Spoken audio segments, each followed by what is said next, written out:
मैंने अपने घर में एक नौकरानी रखी जो दिखने में काफ़ी सुंदर थी, लेकिन मुझे पता नहीं था कि कुछ ऐसा भी होगा। एक सुबह मेरे पति किचन में चले गए, तब वह उनकी आगे हाथ जोड़ रही थी। अगली सुबह वो उसको पैसे दे रहे थे, लेकिन आखिर क्यों? फिर मैं मेरे पति से सच सुनने के लिए उसे नौकरी से निकाला। जब सच पता चला तो मेरा नाम सुमन है। मैं और मेरे पति राजेश एक बड़े शहर में रहते हैं। उनकी अच्छी नौकरी है। शादी के बाद मैं राजेश के साथ ही उनके फ्लैट में रहने गई थी। वो यहाँ करीब 1 साल से रहते थे। वो सुबह काम पर चले जाते थे। मैं घर में अकेली रहती थी। शादी से पहले ही मुझे घर का काम करने में कोई दिलचस्पी नहीं थी। मैंने घर का काम करने के लिए एक नौकरानी रखी। उसे मेरी बिल्डिंग में काम करने वाली से पता चला था कि मुझे नौकरानी की ज़रूरत है। उसने अपना नाम राखी बताया। दिखने में सुंदर थी। वो हमारे बिल्डिंग के पास ही बस्ती में ही रहती थी। वो जब मुझसे बात करने आई तो मैंने उसे रख लिया और अगले दिन से काम पर बुला लिया। अगले दिन सुबह सुबह ही वो मेरे दरवाजे पर आ गई। राजेश के ऑफिस का टाइम सुबह 9 बजे का है। वो रसोई घर में अपना काम कर रही थी। राजेश ऑफिस के लिए तैयार होकर बाहर नाश्ता करने के लिए आए। आते ही उन्होंने राखी को देखा।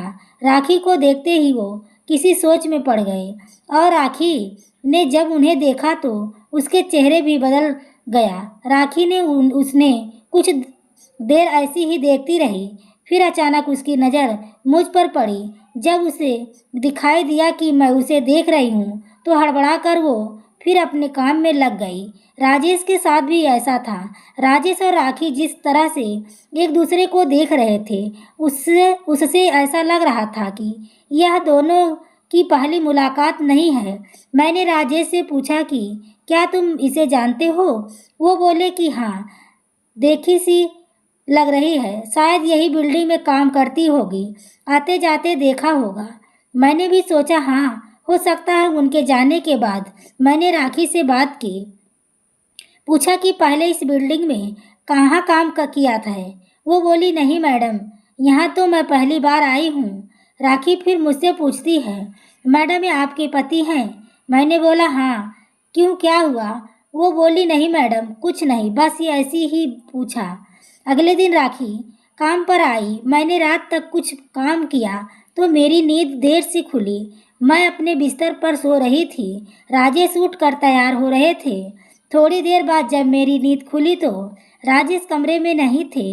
मैं उठकर बाहर किचन की ओर गई।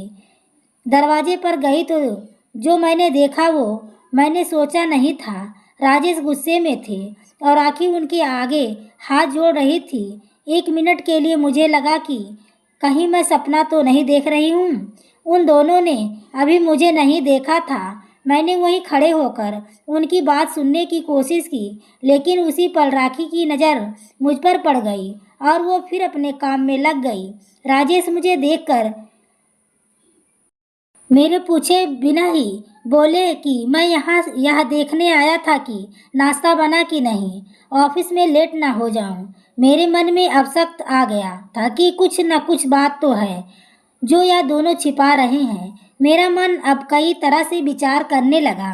राजेश के ऑफिस जाने के बाद मैंने अब राखी से पूछा क्या बात कर रहे थे वो तुमसे? उसने कहा मैडम कुछ नहीं।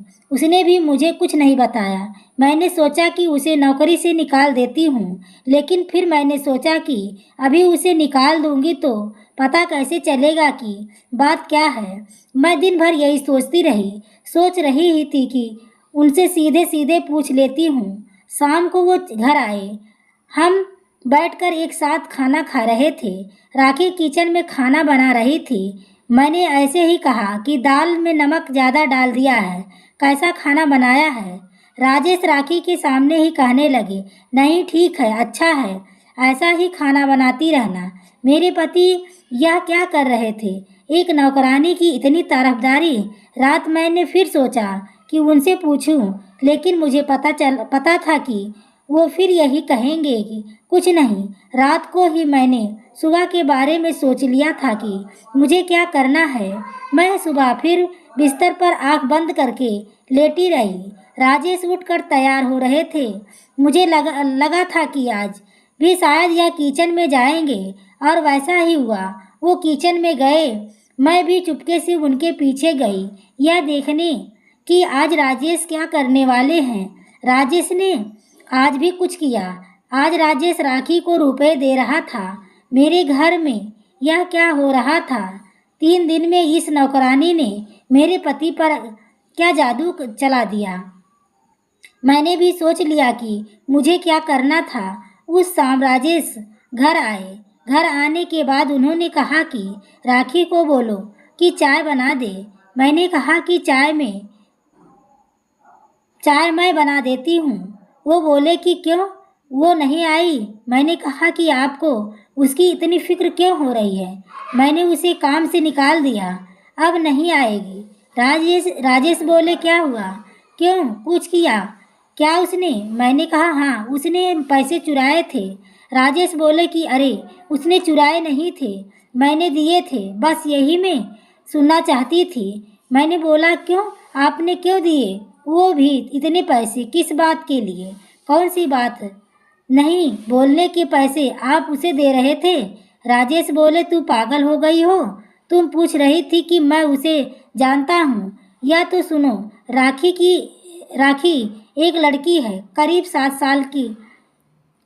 वो रोड पर खेल रही थी, मेरी कार से टकराई हुई थी, बची, लेकिन वो डर कर गिर गई। राखी का पति शराबी है। उस दिन वो मुझसे लड़ने आया, राखी भी उसके साथ थी। भीड़ जमा हो गई थी। वो मुझसे बिना बात पैसे मांगने लगा। उस समय राखी ने भी उसका साथ दिया। नशे में वो कुछ भी कह रहा था, इसलिए मैंने बात को ख़त्म करने के लिए उसे पैसे दिए। राखी को देखती ही मैं पहचान गया था। वो मुझसे कह रही थी कि उस दिन के लिए मुझे माफ़ कर दो। मुझे भी कुछ पैसे चाहिए थे, इसलिए मैंने पति का साथ दिया।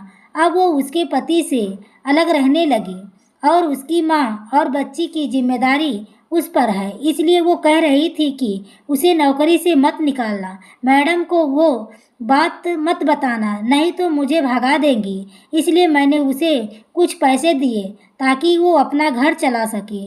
उसकी आंखों में मुझे ईमानदारी लगी और तुमने उसे निकाल दिया। यह काम उसके लिए सहारा है। लड़ने का भूख से, गरीबी से वो मेहनत कर रही है, कुछ गलत काम नहीं कर रही है। मुझे उनकी बात सुन बहुत अफसोस हुआ। मुझे तो वो सब सोचना नहीं चाहिए था, ना उसे काम से निकालना चाहिए था। मैंने कहीं से उसका नंबर मांगा और फिर उसे काम पर बुलाया। जब वो आई तो उसकी आंखों में आंसू थे। मैंने कहा कि तुमने तो मुझे बहुत कुछ सिखा दिया, मुझे माफ़ कर दो। राखी अब भी हमारे यहाँ है, बहुत मन लगाकर काम करती है। उसकी बच्ची भी आती है, बहुत प्यारी है। भगवान मेहनत करने वाले के साथ कभी बुरा ना करे। कहानी आपको कैसी लगी कमेंट करके ज़रूर बताइए। कहानी पसंद आई हो तो प्लीज़ वीडियो को लाइक एवं शेयर करें। चैनल पर पहली बार आए हो तो चैनल को सब्सक्राइब करें। आगे के नोटिफिकेशन के लिए बेल आइकन को ज़रूर प्रेस करें। पूरी कहानी सुनने के लिए आपको तहे दिल से धन्यवाद।